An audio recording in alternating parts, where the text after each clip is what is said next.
મનરેગા કૌભાંડમાં ધરપકડ બાદ સરકારના મંત્રી બચુ ખાબડના 2 પુત્રોની ધરપકડ આ સમગ્ર મામલે થઈ હતી। સરકારના મંત્રી બચુ ખાબડ સોમવાર હોવા છતાં સચિવાલય ન આવ્યા। મંત્રી બચુ ખાબડ આજે દિવસ દરમિયાન પોતાના કાર્યાલયમાં આવ્યા જ નહીં। સામાન્ય રીતે સોમવાર અને મંગળવારે મંત્રીઓ અચૂક કાર્યાલયમાં હાજરી આપતા હોય છે।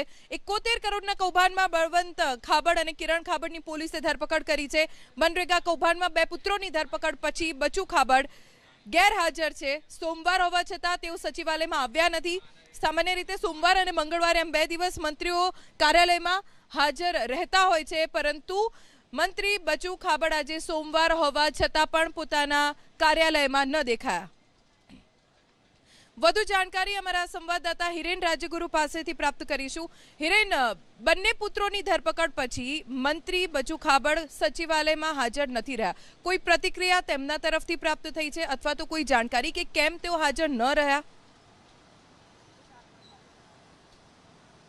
જો દિવસ દરમિયાન બચુ ખાબડના કાર્યાલય ઉપર 2 થી 3 વાર પ્રયાસ કરવામાં આવ્યો કે તેઓ આવ્યા છે કે નથી આવ્યા, અને સૂચના તેમના કાર્યાલયમાં કઈ તેમના દ્વારા આપવામાં આવી છે કે નથી આવી। કારણ કે મંત્રી બચુ ખાબડના 2 પુત્રોની ધરપકડ થઈ। બળવંત ખાબડની અગાઉ ધરપકડ થઈ હતી, જ્યારે તેમના અન્ય પુત્ર કિરણ ખાબડની આજે ધરપકડ કરવામાં આવી હોવાની જાહેરાત કરવામાં આવી છે, અને ત્યારબાદ 2 થી 3 વાર પ્રયાસ કરવામાં આવ્યા, પરંતુ મંત્રી બચુ ખાબડ આજે તેમના કાર્યાલયમાં નહીં આવે। આવતીકાલે તે તેમના કાર્યાલય આવશે તેવો જવાબ તેમના કાર્યાલયમાંથી અધિકારીઓ તરફથી મળ્યો છે।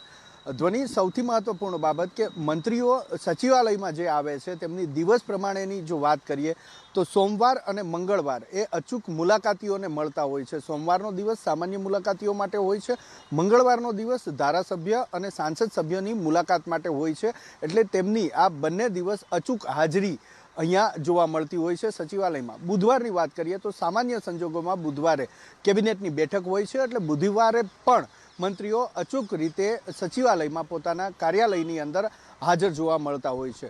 ગુરુવારે પણ કેબિનેટમાં લીધેલા નિર્ણયો બાદની જે કેટલીક બેઠકો હોય છે તે થતી હોય છે। આ ઉપરાંત જે રૂટીન બેઠકો હોય છે અધિકારીઓ સાથેની એ થતી હોય છે, એટલે ગુરુવારે પણ મંત્રીઓ જોવા મળતા હોય છે। શુક્રવાર, શનિવાર અને રવિવાર સામાન્ય સંજોગોમાં મંત્રીઓ પોતાના વિસ્તારની અંદર જોવા મળતા હોય છે। શુક્રવાર બપોર પછી તે નીકળતા હોય છે। શનિ રવિમાં તે મોટે ભાગે તેમના જે મત વિસ્તાર છે અથવા તો જો આયોજન થયેલું હોય મંત્રીઓને બીજા જિલ્લામાં કોઈ પણ પ્રકારના કાર્યક્રમનું, તો તેની અંદર હાજરી આપતા હોય છે। આજે સોમવાર છે, સોમવારનો દિવસ સામાન્ય મુલાકાતીઓ માટેનો અને અચૂક તેમને હાજર રહેવાનું હોય છે। આમ છતાં પણ મંત્રી બચુ ખાબડ હાજર નથી રહ્યા। કારણ એ છે દાહોદ જિલ્લાની અંદર જે મનરેગા કૌભાંડ થયું, 71 કરોડના કૌભાંડની પોલીસ ફરિયાદ થઈ, અને પોલીસ ફરિયાદ બાદ તેમના 2 પુત્રોની ધરપકડ કરવામાં આવી છે। ધરપકડ પાછળનું કારણ જે પોલીસે બતાવ્યું છે તે તેમના પુત્ર વિવિધ એજન્સીના પ્રોપરાઇટર હોવાનું સામે આવ્યું છે, અને એટલા જ કારણે તેમની ધરપકડ પણ કરવામાં આવી છે।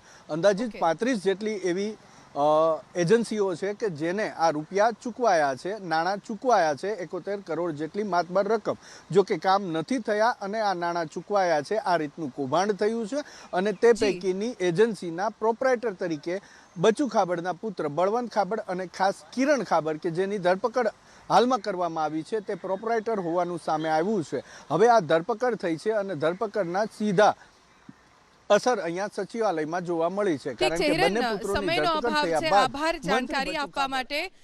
સમગ્ર મામલે વિપક્ષે બચુ ખાબડના રાજીનામાની માંગ કરી છે। વિપક્ષ તરફથી શું આરોપ અને શું માંગ કરવામાં આવી છે એ સાંભળીશું। મેં પહેલા જ કીધું છે કે રાજ્ય સરકારે તટસ્થ પ્રમાણિક અધિકારીઓની એસઆઈટી બનાવવી જોઈએ। આખા દાહોદ જિલ્લાના તમામ તાલુકા અને તમામ ગામના મનરેગા અને નલ સે જલ યોજનાના કામોની તપાસ થવી જોઈએ। 1 વર્ષ 2 વર્ષ નહીં, છેલ્લા 10 વર્ષના કામોની તપાસ થવી જોઈએ। જે મંત્રીમંડળના સભ્ય તરીકે બચુભાઈ ખાબડ છે અને એમના પુત્રોની જ્યારે ધરપકડ થઈ હોય તેમને તાત્કાલિક રીતે મંત્રીમંડળમાંથી દૂર કરવા જોઈએ એવી અમારી સ્પષ્ટ માગણી છે। જેટલી જગ્યાએ આ નરેગા યોજના ચાલી છે આ ગુજરાતની અંદર, એ તક ગરીબો માટે મરેગા યોજના બનાવી દીધી છે અને નેતાઓ માટે જીવવા માટેની યોજના બનાવી દીધી છે એવું લાગે છે। તો સરકારે આના પર ધ્યાન આપીને લોકોને એનો ફાયદો થાય, એનું શરીર ટકે એટલા માટે આ બનાવેલી યોજના હતી. એને આવી રીતના દુરુપયોગ કરીને, સત્તાનો દુરુપયોગ કરીને લોકોનું ચાવ કરી જવું, એને કોઈ ન્યાય નહીં આપવો.